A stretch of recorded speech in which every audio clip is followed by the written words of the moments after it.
Oh, it's a great honor and a pleasure for me to present to you the 5 elegant and talented women who are nominated for the Best Achievement. Before she was winning Oscars, before Shakespeare in Love crowned her Hollywood's Golden Girl, and long before Goop turned her into one of the most polarizing celebrities on the planet, Gwyneth Paltrow was just another young woman trying to figure out who she was. But her path to stardom was anything but ordinary. It wasn't just talent. It was family connections, chance encounters, and a string of surprising choices that set her apart long before the world even knew her name. This is the countdown of 10 things you never knew about Gwyneth Paltrow before she was famous. And trust me, each reveal will pull back a different layer of the woman who would go on to both define and divide an entire era of celebrity culture.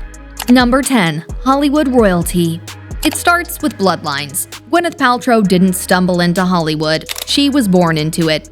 Her mother, Blythe Danner, was an acclaimed actress, best known for her work on stage and later films like Meet the Parents. Her father, Bruce Paltrow, was a respected television producer and director behind shows like Saint Elsewhere. Her earliest memories were steeped in the rhythms of the industry. She wasn't just a kid watching TV. She was visiting sets, sitting backstage at theaters, listening to industry chatter over dinner. She once admitted she thought everyone's parents worked in entertainment until she got older and realized her upbringing was anything but ordinary. That status gave her both opportunity and expectation. But Hollywood wasn't the only world shaping her, because at just 12 years old, Gwyneth's family packed their bags and moved across the country, throwing her into an entirely different culture. Number 9. Childhood split between LA and NYC. Gwyneth's childhood was a story of two coasts. Born in Los Angeles, she spent her earliest years surrounded by California sunshine and the easygoing culture of Santa Monica. Back then, the neighborhood wasn't the polished celebrity enclave it is today. It was surfer kids, artists, and a slower pace of life that shaped her earliest impressions of the world. Then, at age 12, her family uprooted to New York City. The Paltrows bought a sprawling townhouse on the Upper East Side, and suddenly Gwyneth was dropped into a world of sharp edges and high expectations. It was a jarring shift from beaches and bikes to brownstones and black cars, from casual afternoons by the ocean to cocktail chatter at Manhattan dinner parties. For a teenager, it was like living in two different countries at once.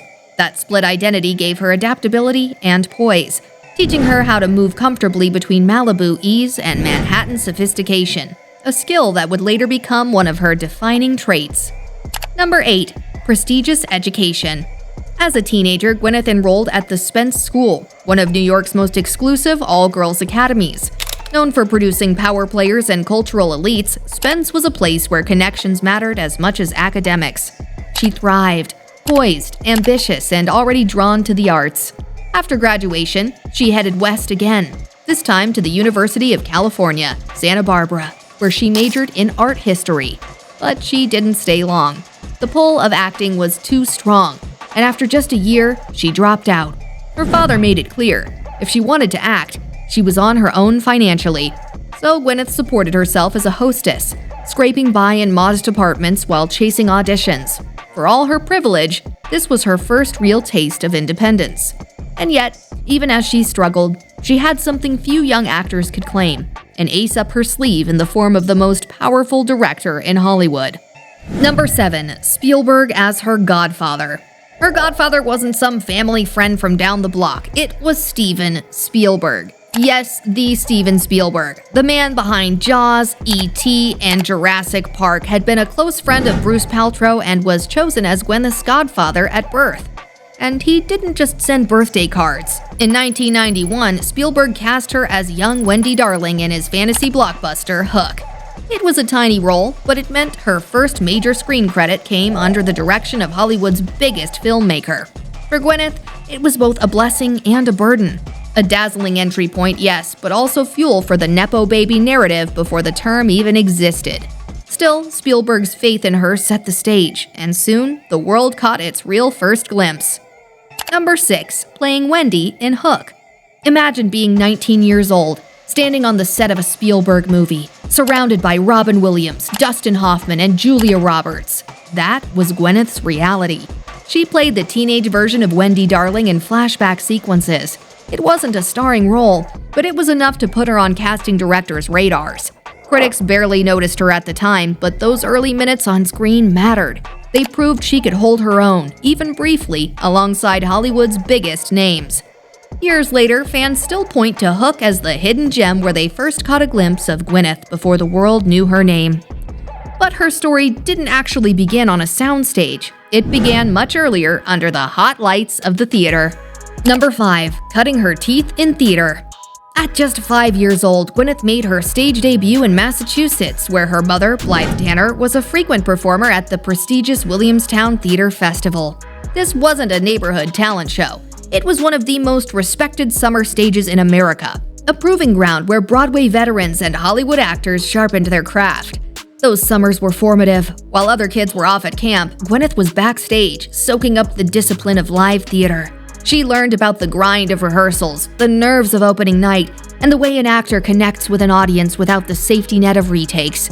By her teens, she was stepping onto the stage herself, performing in plays like The Sweet By and By, 1992, and later As You Like It. The experience gave her more than confidence. It gave her technique. Stage acting demands projection, presence, and timing, and Gwyneth carried those lessons into her film work. Years later, when she embodied Viola in Shakespeare in Love, critics praised her command of language and poise. But those weren't skills learned overnight. They were planted years earlier in the wooden floorboards of Williamstown. Number 4. Fluent in Spanish. At 15, Gwyneth moved to Talavera de la Reina, a small city in Spain, as part of an exchange program. Living with a local family, she immersed herself fully, learning the language, the customs, and the rhythms of everyday Spanish life. She became so connected to the city that it later named her an adopted daughter. To this day, she speaks fluent Spanish in interviews, surprising fans who had no idea she was bilingual. That year abroad gave her a second identity, expanding her worldview in ways that would shape her forever. But while Spain broadened her cultural horizons, her romantic life back home would soon broaden her fame in ways no acting role ever could. Number 3. Famous romances. If theater gave her skills and Spain gave her fluency, the 90s gave Gwyneth tabloid dominance. First came Brad Pitt.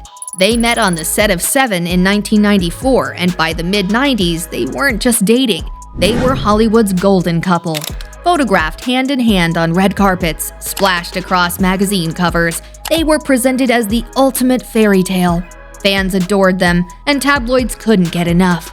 When they announced their engagement in 1996, but just a year later, Gwyneth broke it off. Looking back, she admitted she wasn't ready for marriage and described Brad as too good for me, a comment that both stunned fans and showed her self-awareness. Then came Ben Affleck. If Pitt represented the golden boy ideal, Affleck was Hollywood's rising rebel, fresh off Good Will Hunting. Their relationship, on and off from 1997 to 2000, was intense, public, and often scrutinized.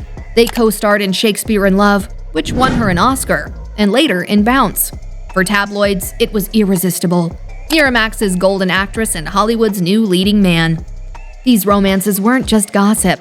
They shaped how audiences saw Gwyneth. She wasn't just Spielberg's godchild or Bruce Paltrow's daughter. She was part of the cultural conversation, a woman whose personal life seemed as fascinating as her work.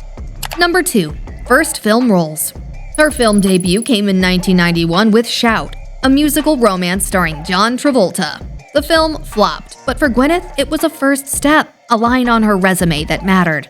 Then came Flesh and Bone, 1993, a noir thriller with Dennis Quaid, Meg Ryan, and James Caan. As Ginny, the much younger girlfriend of Caan's character, she showed an edge and screen presence that critics noticed. It was the first time her name was singled out as one to watch.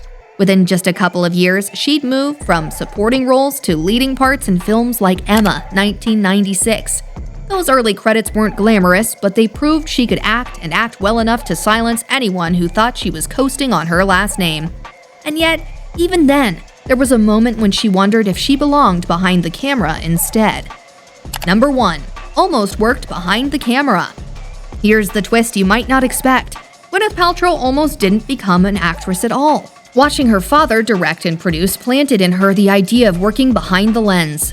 She once admitted she had a natural instinct for directing, especially when it came to understanding actors. It's not hard to imagine an alternate career where she shaped stories from the director's chair instead of starring in them. But once she stepped in front of the camera, the momentum was unstoppable. Her presence, training, and background all converged, and within a few short years, she was one of the most sought-after actresses of her generation. Still, the thought lingers. What if she had chosen the other path?